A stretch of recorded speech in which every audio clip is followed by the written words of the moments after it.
How does a president define a bad judge? Is it just someone who disagrees with him?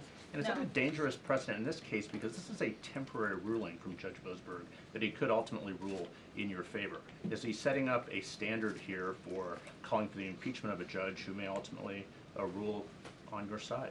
No, it has nothing to do with disagreeing with the president on policy. It's with disagreeing with the Constitution and the law. And it's trying to usurp the authority of the executive branch of this country. It's having baseless reasoning for these injunctions. And it's a clear effort by these judges to slow roll this president's agenda.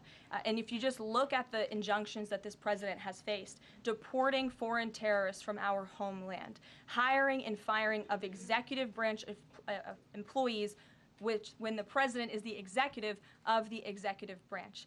You also see an injunction by a partisan activist judge when it comes to the Secretary of Defense trying to determine the readiness of our troops and the qualifications of our troops in our armed forces.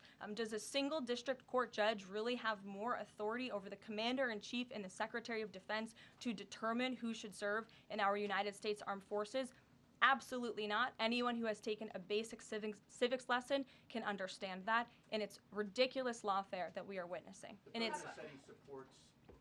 The president said he respects the Chief Justice here. Mm-hmm. Does he respect him specifically on this case and this opinion, or respects him overall? And has he spoken to any other Supreme Court justices? The president respects Chief Justice Roberts overall. He just expressed that to me in the Oval Office, but it's also quite clear that the Supreme Court needs to rein in these judges who are acting as partisan activists, and they are undermining the judicial branch, and it's a dereliction of duty on their behalf.